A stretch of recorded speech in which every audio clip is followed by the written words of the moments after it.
हमारा हॉस्पिटल आपने देखा होगा, परसों एक तंदुरुस्त आदमी जी 4 से 5 मिनट में इंतकाल हो गया उसका। अली भाई, इसके ऊपर रोकूंगा आपको मैं, जैसे अभी हॉस्पिटल की बात की आपने, क्योंकि मेरा सवाल था आपसे।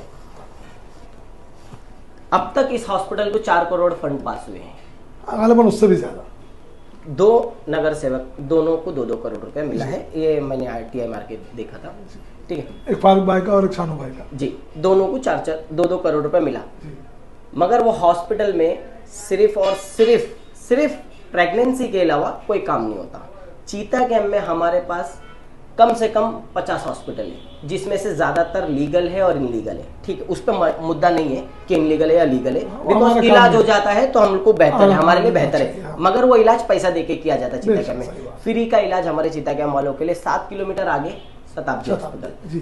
तो ऐसा क्यों नहीं हुआ अब तक पिछले 48 सालों में कि पूरे चीता कैंप के अंदर एक हॉस्पिटल जो हमारे पास है, हेल्थ केयर सेंटर बोला जाता है जिसको, एक हेल्थ केयर सेंटर अलग है, हॉस्पिटल अलग है। हॉस्पिटल अलग है, हेल्थ केयर सेंटर की इतनी बड़ी जगह जो ऐसे ही कचरे में पड़ी है, और हॉस्पिटल के अंदर जो हॉस्पिटल के नाम पे जो बड़ी बड़ी बातें हर बार जो होती है कि हॉस्पिटल होगा हमारे पास, वो क्यों नहीं है? इस पे आप लोग क्यों नहीं आज तक मेहनत किए? 2 कॉर्पोरेटर आए, दोनों ने 2-2 करोड़, और मैं बोलता हूँ कि 5 करोड़ में तो हॉस्पिटल बन जाता नया। बिल्कुल आपने सही फरमाया। एक्चुअली ये मैं तैयारी के साथ नहीं बैठा था, ये इंटरव्यू आप मेरी एक रिक्वेस्ट है, इंटरव्यू शायद नहीं करना, आप कल भी इसको आगे बढ़ाना, मैं सारे डॉक्यूमेंट लेके बैठूंगा। बिल्कुल, मैंने MP को लगातार लिखा है, एक एक चीज लिखा है कि यहाँ क्या जरूरत है, क्या मसाइल है हमारे, MLA को लिखा है, कारपोरेटर को लिखा है, डिपार्टमेंट को लिखा है। मैं सिर्फ लिख ही सकता हूँ, ये मुल्क कानून से चलता है, मैं डंडा लेके तो उनके सर पे सवार नहीं हो सकता ना मेरे भाई। अब आप एक छोटी सी मिसाल दूंगा मैं आपको, ये गणेश कीर्ति मंडल रोड बहुत इंपॉर्टेंट रोड है। यस, ये 2 हिस्सों को जोड़ता है। जब वो लोग नाले का काम कर रहे थे, मैंने कारपोरेटर साहब को समझाया कि इतने बड़े नाले की जरूरत नहीं है, क्योंकि सिर्फ 10 दुकान है और उसमें फैमिली भी नहीं रहती है। अगर आप सिर्फ 1 फुट का नाला बना देंगे तो अभी बहुत से बहुत नहाना धोना है उनका, और लोग शाम में चले जाते हैं, तो आप इसको छोटा बनाइए। लेकिन मसला ये है कि जो चुन के आता है वो समझता है कि ये मामूली आदमी, ये कल तक मेरा काम करने वाला मेरे को एडवाइस देता है, नहीं मैं इसका एडवाइस नहीं मानूंगा। आप देख लीजिए 2.5 फुट 3 फुट का उन्होंने फुटपाथ बनाया। पहले मसला ये था शिखु भाई कि दुकान थी, दुकान के आगे 6 फुट की जगह थी, दुकान वालों ने 6 फुट की जगह कब्जा किया।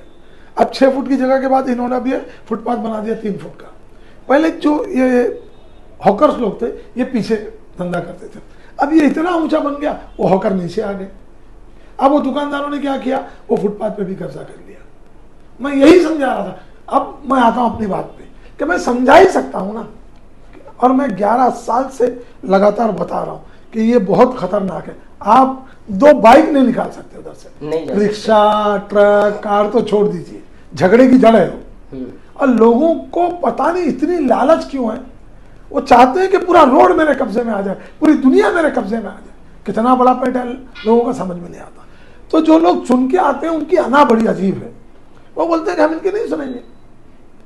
तो ये इंटरव्यू आप ले रहे हैं, लेकिन उसको शाये मत कीजिएगा, मैं सारे डॉक्यूमेंट आपके पास रखूंगा, तो आपके समझ में आएगा ना भाई, आपसे ले लूंगा मैं। हाँ नहीं वो आप बताइएगा, उसको कोलाज करके आप उसकी फोटो निकाल के दिखाइएगा उसमें, ताकि आपको लगे कि भाई हमारे बस में जो काम है। मैं आपको एक छोटी सी बात बता दूं कि इमाम अबू हनीफा रहमतुल्लाह अलैह को जेल में डाल दिया था खलीफा ने। उनको कह रहे थे कि भाई तुम काजी बन जाओ, बोले भाई तू जालिम आदमी, मैं तेरे साथ काजी नहीं बनूंगा। तो जुमा के दिनों क्या करते थे, उठते थे नहा धो के एकदम नमाज के लिए तैयार होके जाते थे और जोर जोर से गेट हिलाते थे। तो लोग भी बोले यार उनको मालूम है इमाम साहब को कि दरवाज़ा खुलने वाला नहीं है, ज़बरदस्ती। तो किसी दरबार ने पूछ ही लिया कि हज़रत आपको मालूम है दरवाज़ा नहीं खुलेगा? तो उन्होंने कहा कि भाई मेरे बस में नहाना धोना है, कपड़ा पहनना है, वहाँ तक चल के जाना, गेट हिलाना है, इतना तो मेरे बस में है ना, मैं उतना करता हूँ। अल्लाह की मर्जी, गेट नहीं खुलता, मैं आके जोर पढ़ लेता हूँ। तो मैं वही बात है, हमारे बस में लिखना है, हमारे बस में उनको हाथ जोड़ के समझाना है, उसके आगे हम कुछ नहीं कर सकते। तो मतलब आप ऐसा कह रहे हैं कि आने वाला जो वक्त है, मतलब हाँ, फ्यूचर जी, हमारा, हमारे जी, बच्चों का, जी, आपका सिर्फ वादों में निकल जाएगा? जी बिल्कुल ऐसे ही निकलेगा। उस वक्त तक निकलेगा जब तक अवाम हमारे जैसों का गिरबान नहीं पकड़ती है, जब तक अपने चुने हुए नुमाइंदों का गिरबान ना पकड़े, जाके उनका घेराव करे कि भाई ये क्या चल रहा है। उनको एहसास है कि कौन है ये गुलाम लोग, 2-4-5 हज़ार इलेक्शन में मैं इनको फेंक दूंगा, मेरे पीछे कुत्ते की तरह घूमेंगे। जिस वक्त आप जागेंगे ना मेरे भाई, उस वक्त आपके सारे काम हो जाएंगे। एक मिसाल फिर दूंगा, मंडाला है, मंडाला में बियर बार बना था, वो तो गेट पे जो होटल है जी। मंडाला में कितने वोट हैं? 700-800 वोट भी नहीं है। वो लोग सीधा रोड पे आए और उन्होंने कहा कि हमारे शौहर लोग की पूरी कमाई ये बियर बार में जाती है, ये बंद होना चाहिए। बंद हो गया ना। ये 3 लाख की आबादी है और देखिए उनके यहाँ तो शराब पीना जायज़ है। हमारे जो भाई लोग हैं, हिंदू भाई हैं, उनको यहाँ शराब पीते हैं। आपके तो मजहब में हराम है, लेकिन क्या पूरे चितागे वालों ने मिलके इस शराब खाने को बंद कर लिया? नहीं किया, क्योंकि पड़ी नहीं है ना। आप देखिए किस तरह रोड के ऊपर पार्किंग, शराब पीने वाले आके रोड भी घेर कर रखे हैं, किसी को पड़ी नहीं, जब आपको जरूरत नहीं है। अब आप देखिए जब बच्चा रोता है तभी ना माँ दूध पिलाती है उसको, वरना अगर खेलते रहेगा तो जबरदस्ती माँ उसके मुंह में दूध नहीं ठूसती, खाना भी नहीं ठूसती। समझ में आया?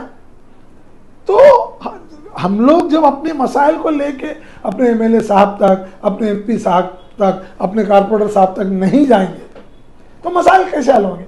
जैसा भी आपने कहा कि भाई वो विजिट करते थे, बिल्कुल विजिट करते थे, सबके शादी में, सबके बर्थडे में, सबके चिल्ले में, सबके जनाजे में, बिल्कुल अल्हम्दुलिल्लाह बड़े अखलाकमंद हैं, वो आते हैं सबके। लेकिन अलमिया ये है कि काम क्या हुआ? हॉस्पिटल बन गया? नहीं बना। ये बन गया गार्डन। अब आप देखिए धूल उड़ती है लगातार, चारों तरफ पूरे चिता के में धूल ही धूल। गार्डन ये बनता, इसमें ग्रीनरी कर देते, घास उग जाती, लोगों पे चलना फिरना भी हो जाता लोगों का, और धूल मट्टी भी नहीं होती। अब ये जो रोड खुद रहा है, एक मिसाल दूंगा शेखू भाई आपको, जब आप इंटरव्यू लेने आए तो आप मेरी कड़वी बात भी आपको जी सुनेंगे हम। अब इन्होंने जो रोड खोद के मट्टी निकाला है, 2 दिन तक मट्टी पड़े रहेगी, उसके बाद ये ऊपर ऊपर से उठाएंगे, वो जो जमीन पे बच जाएगी ना मट्टी, वो धूल की शक्ल इख्तियार करती है। और धूल कोई साफ नहीं करता, वो धूल पूरी उड़ती है। चीताकेम और गोंडी टीबी का कैपिटल कहलाता है, समझ रहे हैं? ये धूल से हमारे बच्चों को सांसों की तकलीफ हो रही है, लंग्स के प्रॉब्लम हो रहे हैं। क्यों हो रहे हैं?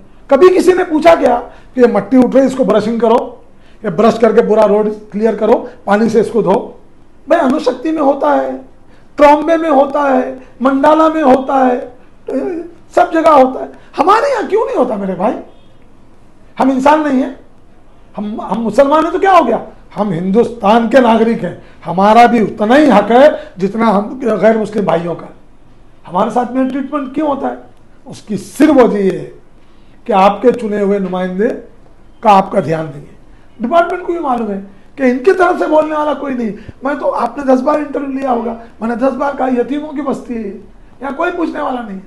5 साल होगा, इलेक्शन में आएंगे, आप लोग मजबूर हैं, मुसलमान भी मजबूर है ना। क्या बोलता नहीं, हम बीजेपी को, शिवसेना को तो नहीं देंगे, हमारे भाई को देंगे। दीजिए, आपके भाई को मालूम है ये जाएगा किधर। जिस दिन उनको एहसास हो जाए कि नहीं मुझे काम करना है, भाई फंड तो आ ही रहा है ना।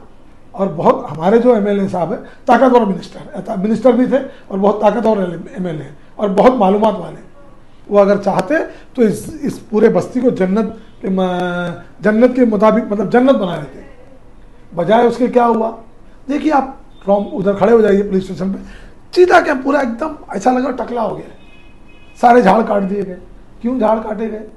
क्योंकि यहाँ से बड़े बड़े ट्रक को जाना है। किसी ने पूछा? नहीं, उस टाइम पे काफी लोगों ने विरोध किया था। कहाँ विरोध किया मुझे बताइए ना, रिकॉर्ड पे विरोध बताइए ना। हम लोग लड़ने झगड़ने पे तुले हुए रहते हैं। ये मुल्क कानून से चलता है। आपको या तो धरना देना पड़ेगा, या जो अफसरान है उनको लिखना पड़ेगा, या अपने एमएलए के पास जाना पड़ेगा, एमपी साहब के पास जाना पड़ेगा, कारपोरेटर के पास जाना पड़ेगा। जब हम लोग चले जाते हैं मुंह उठा के, आप जब भी जाएं एक लिख के लेके जाएं कि ये प्रॉब्लम है और उसको काउंटर साइन करके दीजिए, हमको ठप्पा लगा के लीजिए, ताकि कल के दिन उनको बता सके कि हम तो बार बार आपको बोल रहे हैं। क्यों नहीं हो रहा काम भाई? ये डिलीवरी का आपने कहा, ये डिलीवरी का भी नहीं है, ये किसी काम का नहीं। 10 बजे डॉक्टर आती है या आता है, 5 बजे चले जाता है, यानी 10 से 5, 10 से पहले और 5 के बाद कुछ भी हो जाए आपको कोई पूछने वाला नहीं। किसकी जिम्मेदारी? मेरी। मैं जाके एक बात करूंगा, पुलिस स्टेशन में 100 कॉल करेगा, वो आके बोलेगा ये फला फला ना, अगर नाम नहीं जानता तो बोला यहाँ गुंडागर्दी कर रहा है, 2 मिनट में पुलिस आएगी, बोलेगा भाई गवर्नमेंट के काम में आपने बाधा डाला, आपके ऊपर 353 का केस बन गया। होगा कि नहीं होगा? कौन आएगा मेरे को छुड़ाने के लिए? पहले लोगों की आंख में शर्म थी, जो अफसरान बैठते थे उनको लगता था कि नहीं यार सही काम लेके आए, तो वो इज्जत देते थे। अभी बोलते अच्छा होएगा ना काम, करेंगे बाद में, देखेंगे। उनको मालूम है ज्यादा बात करेगा, मैं अभी फोन करूंगा 100 को, अभी आके इनको अरेस्ट करके लेके जाएंगे। ये हाल है मेरे भाई। तो ये कौन करेगा? उनको कौन दबाव डाल सकता है? MP, MLA, कारपोरेटर, हम उनको बोल सकते हैं, लेकिन कोई हमारी सुने तो। वो अपने वादे अगर पूरे कर दे तो बस हो गया ना, हमारी सुनने की भी जरूरत नहीं। मुझे बताने की जरूरत है क्या यहाँ के रोड का क्या हाल है? मुझे बताने की जरूरत है क्या कि पिछले 48 साल में 2 साल के बाद आधी सदी हो जाएगी। एक मार्केट नहीं है मेरे भाई। मार्केट के लिए क्या क्या हमने काम किया मैं आपको बता दूंगा, आप उसको फोटो निकाल के जब इंटरव्यू के साथ दिखाइए। बिल्कुल तो लोग कम से कम इल्जाम, जैसे आप मुझ पे इल्जाम लगाने के बाद आपने क्या किया? हमारा काम लिखना पढ़ना नहीं है भाई, उससे ज्यादा क्या कर सकते हैं मुझे बताओ ना। तो इसके लिए बेहतर क्या कर सके? इसके लिए आने वाले वक्त में देखिए इलेक्शन है, MP का इलेक्शन है, ये जो दौर होता है, ये जैसे आप सोशल मामले पे बात करना चाह रहे हैं या MP पे? इसको पहले सेग्रीगेट कर लीजिए। नहीं, मैं चाहता हूँ कि जो आने वाला इलेक्शन है हाँ, वो इस तरीके से हो कि जिसमें हमारी जो परेशानियां हैं चीता कैंप की, आप बेहतर जानते हैं। और मैंने जैसे कहा कि 30% एटलीस्ट तो होंगे आपके सपोर्ट में। अल्हम्दुलिल्लाह। आने वाले वक्त में जो इलेक्शन है इसके ऊपर क्या होना चाहिए और कैसा होना चाहिए, क्या मुद्दे होने चाहिए हमारे? अब हम लोग इलेक्शन के बारे में बात करेंगे। हमारे जो भी मुद्दे हैं जो हमारे मजहब से जुड़े हुए हैं वो MP के इलेक्शन से जुड़े हुए हैं। स्कूल, हॉस्पिटल, रोड जुड़े हुए हैं MLA के इलेक्शन से और कॉर्पोरेटर से। शेखू भाई मैं आपको एक बड़ी अजीब बात बताता हूं, मुसलमानों के लिए ये इलेक्शन जिंदगी और मौत का सवाल है, याद रखना। 18वां लोकसभा का इलेक्शन होने जा रहा है, 17 इलेक्शन हो चुके हैं, 1952 में पहली बार इलेक्शन हुआ, यानी कमोबेश 72 साल हो गए। 72 साल में कोई खतरा नहीं था ऐसा, ठीक है आप किसी को भी दे दीजिए। लेकिन ये इलेक्शन याद रखना, अगर ये इलेक्शन में खास करके माइनॉरिटीज ने, जैसे उसमें हमारे दलित भाई भी हैं, सिख भाई भी हैं, क्रिश्चियन भी हैं, मुसलमान भी हैं। मुसलमानों की जिम्मेदारी ज़्यादा इसलिए है कि पूरे माइनॉरिटीज में से 90% हिस्सा मुसलमानों का है। आज इस हिंदुस्तान में 15.5% मुसलमान है, अप्रोक्सीमेटली 22 करोड़ से 25 करोड़ 25 करोड़ है ना, चलिए 22 करोड़ ही मान लीजिए। ये वोटर हैं इतने। अब अगर आपने कोताही बरती कि ठीक है 5 बजे जाएंगे इलेक्शन देने, वोट देने, अरे क्या करें, अरे किसको करें, तो आने वाली नस्ल आपके कब्रों पे जाके थूकेगी कि ये लोगों ने हमारे लिए क्या छोड़ के गए। अब आप देख लीजिए ये हुकूमत, इन्होंने किसी से पूछा नहीं 3 तलाक का मामला क्या था, 3 तलाक में क्या प्रॉब्लम है भाई? एक मिसाल देता हूँ, UCC लाना था उनको। नहीं UCC बाद में, पहले 3 तलाक पे आ जाओ। 3 तलाक के ऊपर तो लोगों ने बात नहीं की। नहीं 3 तलाक की जरूरत थी, उसकी वजह बताता हूँ कि एक आदमी शादीशुदा है, वो इत्तेफाक से उसकी बीवी मायके गई हुई है, लेकिन किसी वजह से वो जल्दी आ जाती है। वो अगर अपने शौहर को किसी गलत हालत में किसी और मर्द के साथ देखती, बीवी औरत के साथ देखती है, तो या तो झगड़ा करके घर बर्बाद करे या हंगामा करे, है ना, या तो फिर वो मर्द को ऐसे ही छोड़ दे आवारागर्दी करने के लिए। तो बेहतर ये था ना कि भाई अब वो एक गलत राह पे चल गया, तो बेहतर है आप मुझे तलाक दे दीजिए। आपके घर में चाकू भी तो है ना, आपने कभी देखा कि लोग चाकू लेके अपनी गर्दन काटते हैं? नहीं काटते। वो चाकू, ये 3 तलाक ये अल्लाह की तरफ से एक नेमत थी। अब उसका गलत इस्तेमाल किसी ने किया, गवर्नमेंट को मौका मिल गया। 3 तलाक का इलेक्शन हुआ, हमारे मुस्लिम मेंबर ऑफ पार्लियामेंट वोट देने के लिए नहीं आए। वो तलाक तो खत्म होने वाला था 3 तलाक, लेकिन कम से कम आप अपना अपोजिशन तो रजिस्टर कीजिए। कोई किसी साहब ने कह दिया कि मैं ट्रैफिक में फंस गया था, अरे भाई 1 घंटा पहले निकल जाते घर से आप। खैर 3 तलाक हो गया, अब उसका क्या रोना पड़ता। 3 तलाक का जो फैसला आया, जस्टिस जोसेफ कुरियन साहब जो थे, 5 जजों में से एक जज थे, उन्होंने कहा कि मैं इस्लाम के बारे में बहुत कुछ पढ़ा हूँ, लेकिन तलाक का कॉन्सेप्ट जो है पूरी दुनिया में इससे अच्छा कॉन्सेप्ट नहीं है। जस्टिस जोसेफ कुरियन साहब का बयान है। अब आप उसको गलत तरीके से इस्तेमाल कर रहे थे, नमक कम है सालन में तो तलाक, जबकि कोई देता होता नहीं, जब झूठ बातें थी। लेकिन इस बात को इतना फैला दिया गया, 4 औरतें सुप्रीम कोर्ट चले गई, 4-5 औरतों के ऊपर फैसला हो गया। लाखों करोड़ों औरतों ने लिख के दिया कि भाई हम लोग 3 तलाक किया, मगर उनके ऊपर फैसला आ गया। जबकि हम लोग जमहूरियत में रहते हैं, जमहूरी मुल्क है, ज्यादा लोगों को माना जाता है ना, लेकिन खैर नहीं माना गया, क्योंकि हमारी पार्लियामेंट में हमारे मेंबरान नहीं थे। 15% के हिसाब से कितने मेंबर होना चाहिए? 15, 75 और 40 के 15, 80 मेंबर ऑफ पार्लियामेंट आपके होना चाहिए, है ना? बिल्कुल। आज कितने मेंबर ऑफ पार्लियामेंट है आपके? 27। 3-3.5%। सबसे ज्यादा मेंबर ऑफ पार्लियामेंट कब थे पता है? 1980 में 49 मेंबर ऑफ पार्लियामेंट थे। वो भी कमी थे, लेकिन फिर भी चलिए 8% के करीब थे। अब जैसा कि इल्जाम लगाया जाता है कि मुसलमान बहुत बच्चे ज्यादा पैदा करता है, चलिए मान लेते हैं उनके इल्जाम को।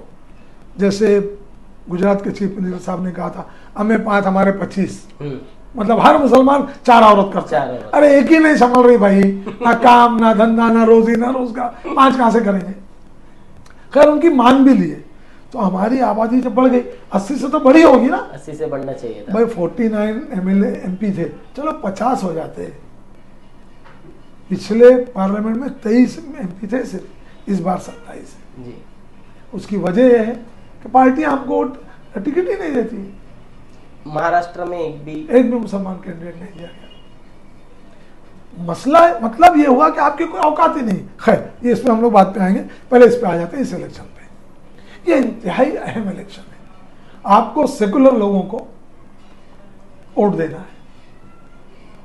हो सकता है कि अपोजिशन में NDA ब्लॉक के अंदर हमारे अपने दोस्त हैं जिनसे हमारे बहुत घरेलू और घनिष्ठ ताल्लुकात हैं, लेकिन मामला हमारे सर्वाइवल का है, हमारी बका का है, हमारे मतलब पूरा जो हमारा डिपेंड है इस इलेक्शन पे। तो मैं तो ये कहूँगा कि हर आदमी, कोई ज़रूरत नहीं इलेक्शन में बड़े बड़े नारे लगाने की, हर आदमी खुसूसी तौर पे माइनॉरिटीज ये सोच ले कि मुझे 90% पोलिंग करना है माइनॉरिटी इलाके में, ताकि सेकुलर लोगों का हाथ मजबूत किया जाए और आने वाले वक्त में हमारे खिलाफ कोई गलत किस्म के कानून पास ना हो सके। इसलिए मैं कहता हूं कि ये इलेक्शन, अगर ये इलेक्शन में मुसलमानों ने गलती की, माइनॉरिटीज ने गलती की, तो याद रखना आने वाला वक्त हमारा जोग्राफिया भूल जाएगा। हमारा जो हशर होगा सिर्फ वो अल्लाह ही जानता है। ठीक है, जैसे कि अभी आपने बताया कि माइनॉरिटी को जो है मजबूत होना चाहिए, लेकिन कहीं ना कहीं आज का जो पॉलिटिक्स है, आज का जो पॉलिटिक्स जो चल रहा है दुनिया में, अपने इंडिया में, उसमें कई बार तो ऐसा हो गया कि आज मैं जीता और कल मैं जाके फिर दूसरी पार्टी में शामिल हो। उसके ऊपर क्या कहेंगे फिर? क्योंकि माइनॉरिटी तो सपोर्ट करता ही है। साजिद रशीद साहब एक बहुत बड़े राइटर थे, उन्होंने कहा था कि एक बार अपने आर्टिकल में लिखा था कि आज की सियासतदान तो तवाइफों से भी ज़्यादा मतलब वैल्यू गिर गई है। तवाइफ भी कम से कम किसी के सामने डांस करना है, नाचना होता है, तो वो देखती है कि मुझे नहीं नाचना है इसके सामने, लेकिन उनसे भी ज़्यादा कैरेक्टरलेस हो गए ये लोग। तवाइफ एकदम उर्दू का लिटरेरी वर्ड है, इसमें किसी बुरा मानने की जरूरत नहीं है। अब किस पे भरोसा करेंगे? लेकिन एक बात आप अच्छी तरह समझ लीजिए, और ख़ास करके हर मुसलमान ने समझ लीजिए, हिंदुस्तान का हिंदू बहुत सेकुलर है। आप देख लीजिए, आपकी जो भी लड़ाई लड़ी है मुसलमानों ने नहीं लड़ी, हमारे हिंदू भाइयों ने हमारी लड़ाई लड़ी। चाहे वो बाबरी मस्जिद का मामला हो, चाहे वो 3 तलाक का मामला हो, चाहे अलीगढ़ यूनिवर्सिटी की माइनॉरिटी स्टेटस का मामला हो, चाहे मंदिरों पे जो कब्जा करने की मुहिम चल रही है वो मामला हो। आप देख लीजिए, हमारा काम है कि हम भी अपने हिंदू भाइयों से जुड़े ना, हम उनका एहसान माने, हम उनको बताएं कि भाई आप जो कर रहे हो हम लोग आपका एहसान मान रहे हैं, आप कर रहे हैं, लेकिन हम भी अपनी खोल में वो जो एक ककून होता है ना, उसी के अंदर हम लोग छुप के बैठे हुए, हम कुछ करना ही नहीं चाहते। ऐसा नहीं होगा भाई, आपको जद्दोजहद करनी पड़ेगी। ठीक है अली भाई, शुक्रिया। इलेक्शन के बारे में बात करने के लिए थोड़ा सा और एक टॉपिक है जी। जो मैं चाहूँगा कि आप बोले। अभी जैसे इलेक्शन आ गया है, इलेक्शन तो आ गए, अभी यहाँ पर कई सारे चेहरे नज़र आएंगे जिसमें से हम जानने वाले चेहरे भी होंगे और कोई नए चेहरे भी होंगे। कई लोगों को कितना वोट मिलेगा वो तो उनकी नसीब है कि वो कितना जीतेंगे, है ना। नहीं, उनकी नसीब नहीं है, ये तो हम पे डिपेंड करता है कि उनको कितना वोट मिले।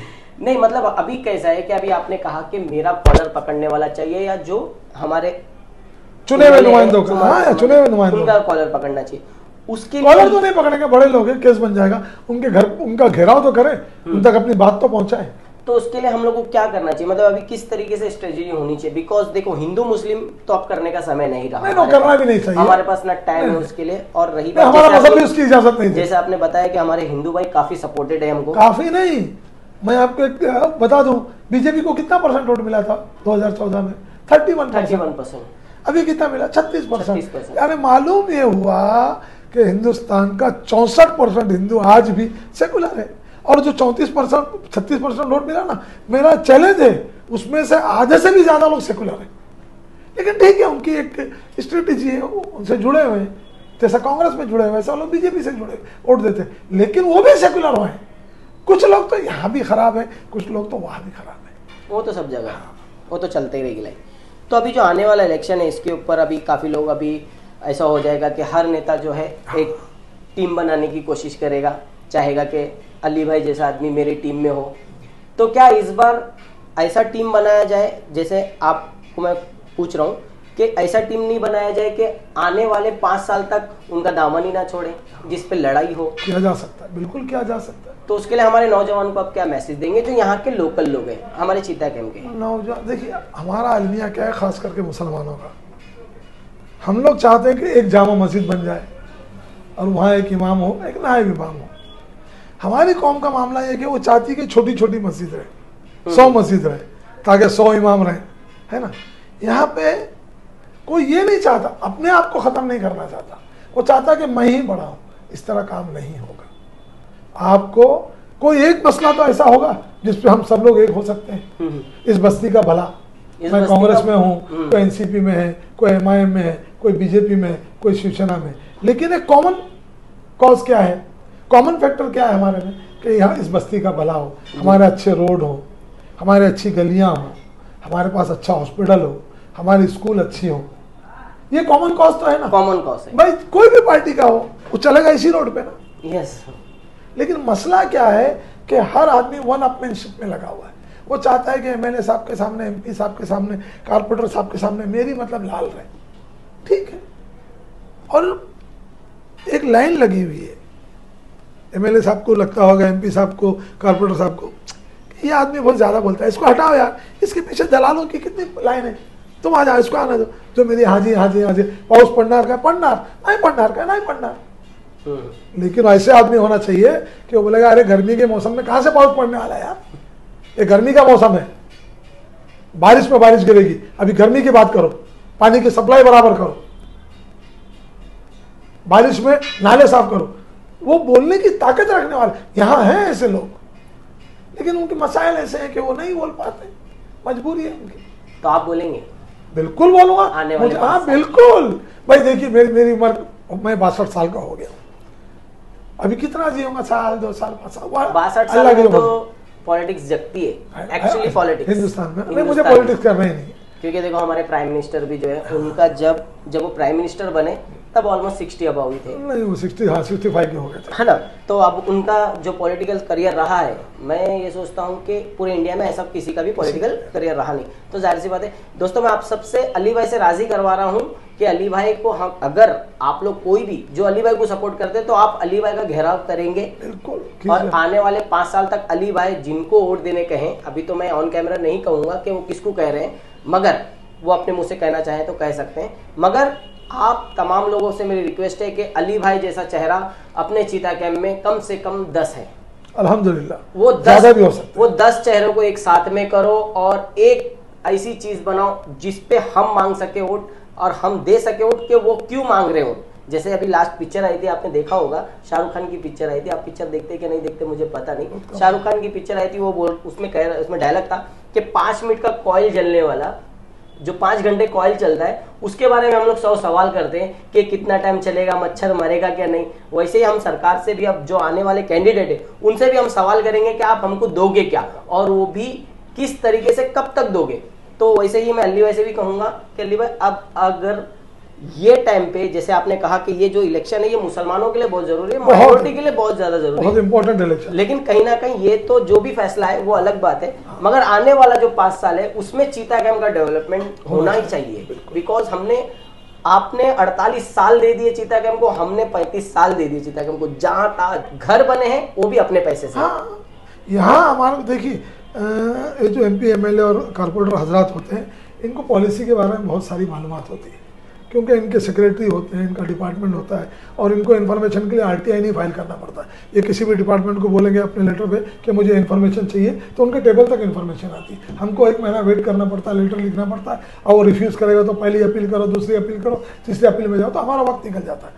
तो ये इन लोगों की भी जिम्मेदारी है, लेकिन शर्त ये है कि हम लोगों को जागरूक होना पड़ेगा। हम लोग अपने माओं को, अपनी बहनों को किस बुरी हाल में देखते हैं, हमको शर्म नहीं आती। हम अपने भाइयों को 5 मिनट 10 मिनट में मरते हुए देखते हैं। जैसे वो बात कट गई थी, परसों एक शख्स का इंतकाल हुआ, आप भी जानते हैं, बाबर भाई। जी बाबर भाई, इतना तंदुरुस्त आदमी, दिन भर मेहनत करने वाला आदमी, घर में बैठा, जरा सी चक्कर आई, गिर गया, मर गया। ये क्या है भाई?